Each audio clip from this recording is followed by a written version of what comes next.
नमस्कार साथियों, स्वागत है आपका आरडी ज्योतिष संस्थान के यूट्यूब चैनल पर। पिछले वीडियो में हमने बताया था कि सुबह मुख्य द्वार पे जल का छिड़काव कब कैसे क्या करना चाहिए, उसके बारे में डिटेल वीडियो बनाया था। आज मैं अगला वीडियो लेके आया हूँ। मैंने कहा था कि 5 वीडियो बनाऊँगा अलग अलग, जो दिन में आपको टोटल कार्य करने ही चाहिए। तो आज ये उसी कड़ी का दूसरा वीडियो है कि दूसरा काम क्या है। यह है वैदिक स्नान। वैदिक स्नान की हमने कई वीडियो बनाई हैं, अलग अलग बनाई हैं, लेकिन आज मैं फिर से रिपीट कर देता हूँ कि व्यक्ति को पहला तो मुख्य द्वार पे जल हो गया छिड़कना, उसके बाद घर की साफ सफाई करेगा, झाड़ू पोंछा करेगा और उसके बाद व्यक्ति नहाने जाता है, स्नान करने जाता है। तो मेरा मानना है कि आपके पास 7 महत्वपूर्ण दिन होते हैं। रविवार, सोमवार, मंगलवार, बुधवार, बृहस्पतिवार, शुक्रवार, शनिवार। ठीक है, 7 ग्रहों के दिन हैं। आप 7 दिन कोई ना कोई उपाय कर सकते हैं। साथ ही साथ शनिवार बुधवार में छाया ग्रह राहु और केतु के लिए भी उपाय हो जाते हैं। ये अपना आप में बहुत ही महत्वपूर्ण है। तो अगर आप वैदिक स्नान करते हैं तो वैदिक स्नान एक तो काफ़ी सस्ता पड़ता है आपको। जो ज्योतिषीय वैदिक स्नान है वो काफ़ी सस्ता होता है। आप कोई स्टोन परचेज करते हैं, कुछ करते हैं, ठीक है, तो होता तो इजी है कि आपने पहन लिया, लेकिन उसे पहनना, उसे परचेज करना, उसमें आपके कई हज़ारों रुपए खर्च होते हैं, कई लाखों में आता है। और यही अगर आप वैदिक स्नान करते हैं तो मुझे लगता है पर डे का अगर आप स्नान के लिए जल तैयार रखेंगे तो मुश्किल से 100 रुपये 200 रुपये के सामान में आपका स्नान तैयार हो जाएगा और महीने भर चलता है ना। तो वैदिक, और मुझे लगता है वैदिक ज्योतिषीय स्नान ज़्यादा असरकारक होता है। तो मैं आज दूसरा ऐसी में बताऊंगा कि हम लोगों को वैदिक ज्योतिषीय स्नान करना चाहिए रोजाना। किस दिन क्या चीज़ डालनी चाहिए, एक तो मैंने डिटेल में जो वीडियो बनाया था वैदिक ज्योतिषीय स्नान का, उसमें मैंने कई सामग्री बताई थी। यहाँ मैं आपको सिंगल बताऊंगा कि आप एक सिंगल सामग्री ला के भी वो डाल के अपना स्नान कर सकते हैं ग्रह से संबंधित। तो वीडियो आगे बढ़ाएं उससे पहले आप सभी से निवेदन कि प्लीज़ हमारे चैनल को सब्सक्राइब करिए, नोटिफिकेशन बेल को ऑन करिए जिससे सारे नोटिफिकेशन आप तक पहुंच सकें, और वीडियो को लाइक और शेयर करिए और अपने कमेंट्स लिखिए। भगवान का नाम ही कमेंट्स में लिखिए, वो ही काफ़ी है। और कोई सवाल हो तो वो आप सवाल लिख सकते हैं, पूछ सकते हैं, ठीक है। बाकी हम लोग जन्मपत्री, हाथ टोटली सर्विस फ्री में देते हैं, कोई चार्ज नहीं लेते हैं, ठीक है। वास्तु नक्शा और वास्तु का डिस्कशन घर में वो भी फ्री करते हैं, तो आप हमसे संपर्क कर सकते हैं कमेंट बॉक्स के द्वारा, ठीक है। अब आते हैं स्नान की बात। तो वो शुरुआत करते हैं दिन रविवार, है ना, सूर्य देव का दिन होता है रविवार। अच्छा, एक चीज़ और, आप स्नान किस समय करेंगे, प्रयास करिए कि स्नान संबंधित दिन में संबंधित ग्रह की होरा में करिए। ग्रह की होरा कौन सी होती है, सूर्य उदय से अगले 40 मिनट से 1 घंटा तक संबंधित जो दिन होता है उससे संबंधित ग्रह की होरा होती है। जैसे शुक्रवार है तो अगर सूर्योदय 5:30 हो रहा है तो 5:30 से लगभग 6:30 बजे तक शुक्र की होरा रहेगी। शनिवार में शनिवार की रहेगी, बुध में बुध की रहेगी, तो ऐसे होरा होती है। तो अगर आप ग्रह स्नान होरा में करते हैं संबंधित ग्रह के तो बहुत लाभकारी होता है। तो सबसे पहले आता है रविवार, ठीक है, जिसे अंग्रेजी में संडे कहा जाता है।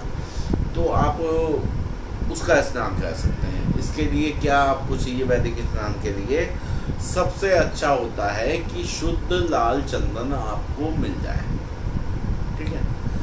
शुद्ध लाल चंदन का या तो बुरादा मिल जाए, या मान लीजिए आपने इतनी बड़ी लकड़ी एक ले ली, एक बॉटल में पानी भर के उसे डुबो के रख दिया, उसे वैसे ही छोड़ देना है और उसमें से थोड़ा थोड़ा जल देते हुए हर रविवार को स्नान के लिए। अब लकड़ी कहाँ मिलेगी, ठीक है, आप हमसे भी संपर्क कर सकते हैं, हम भी आपको शुद्ध ओरिजिनल चंदन की लकड़ी, लाल चंदन की लकड़ी प्रोवाइड करवा देंगे। या फिर कई वेबसाइट हैं जो साउथ की हैं, वहाँ से आप डायरेक्ट मंगा सकते हैं, लेकिन शुद्ध होनी चाहिए तो ही वो सूर्य के स्नान के लिए कारगर होगी। नकली लकड़ी होगी तो उससे कोई लाभ नहीं मिलेगा, ठीक है।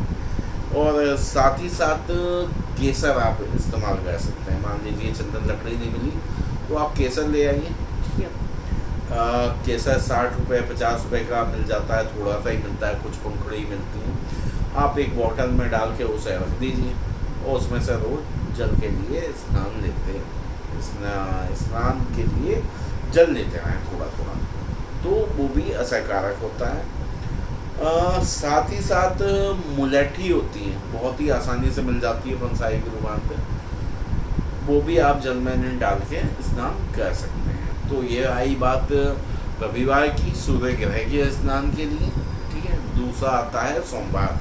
सोमवार दिन होता है चंद्रमा का, तो इस दिन चंद्रमा के लिए स्नान करते हैं। तो चंद्रमा के स्नान में आप सबसे अच्छा है कि थोड़ा सा दही का इस्तेमाल कर सकते हैं, दही को प्रयोग में ला सकते हैं। मतलब अपने नहाने के पानी में थोड़ा सा दही मिला लें, यही चंद्रमा का वैदिक स्नान होगा। थोड़ा सा मिलाइए, ये नहीं है कि आपने 1 गिलास मिला दिया, आधा गिलास, बिल्कुल इतना उंगली पे लगा हुआ है ना, आपके उंगली के आगे वाले भाग में आ जाए इतना सा चंदन, चम्मच का, बड़ी चम्मच का ये 10वां हिस्सा ही आप लीजिए, उतना आप नहाने वाले जल में मिला लीजिए। तो उससे अगर आप स्नान करते हैं तो निश्चित रूप से चंद्र से संबंधित दोष खत्म होंगे और बहुत ही लाभकारी होगा। दही के अलावा सफ़ेद पुष्प भी आप इसमें डाल सकते हैं। अगला दिन आता है बुधवार, ठीक है।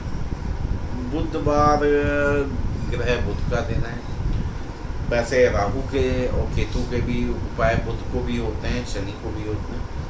तो बुधवार को आप जो स्नान करेंगे उस स्नान में आप जायफल डाल के स्नान कर सकते हैं। जायफल डाल के अगर स्नान करते हैं बहुत ही लाभकारी है आपके लिए। साथ ही साथ बुधवार को शहद भी आप डाल सकते हैं। शहद डाल के, थोड़ा सा शहद डालिए, 2-3 बूंद नहाने के पानी में, और उससे स्नान करेंगे तो ये भी काफ़ी लाभकारी होता है। अगला दिन आता है बृहस्पतिवार। बृहस्पतिवार वाले दिन सबसे छोटा सा उपाय, सरल उपाय, कुछ नहीं करना, जरा सी चुटकी से भी कम हल्दी मिला लीजिए नहाने के बाद और उससे स्नान करिए, बहुत ही अच्छा और लाभकारी रहता है, ठीक है।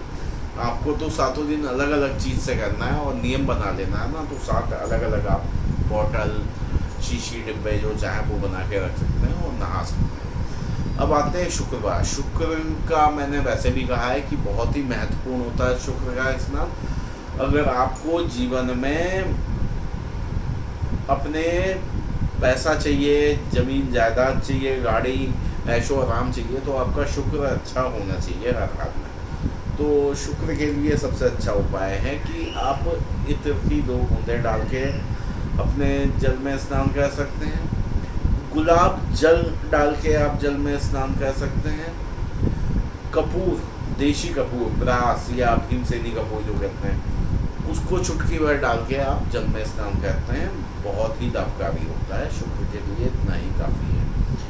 अब आते हैं आखिरी शनिवार, है ना। शनि के लिए, राहु के लिए, केतु के लिए आप खसखस डाल के अगर स्नान करते हैं तो शनि के लिए बहुत ही लाभकारी होता है। आप खसखस डाल सकते हैं। काले तिल डाल के आप स्नान कर सकते हैं अपने जल में, जो नहाने का जल है उसमें। साथ ही साथ सौंफ, आप सौंफ पीस लीजिए पाउडर और चुटकी भर देके उसको नहाने के अपने जल में मिला लीजिए और उससे स्नान करिए, तो शनि महाराज की कृपा बनी रहती है। तो ये 7 दिन के 7 वैदिक स्नान के तरीके थे जो आपको रोजाना अपने जीवन में अपनाने चाहिए मेरे हिसाब से। जो 7 दिन इसी क्रम में स्नान करता है, ठीक है। पहला क्या हो गया, पहला मुख्य द्वार पे जल छिड़क दिया साफ सफाई करने के बाद। इस क्रम में ये दूसरी चीज़ हो गई, अगर स्नान करता है तो निश्चित रूप से वास्तु दोष, ग्रह कलेश धन की समस्या आदि दूर रहती है, किसी तरह की दिक्कत नहीं होती है। अब आएंगे हम अगले वीडियो में, जिसमें बचे अब 3 उपाय और बचे जो आपको रोजाना करने चाहिए, उसके बारे में बताएंगे। आज के लिए बस इतना ही। बहुत बहुत धन्यवाद आप सभी का।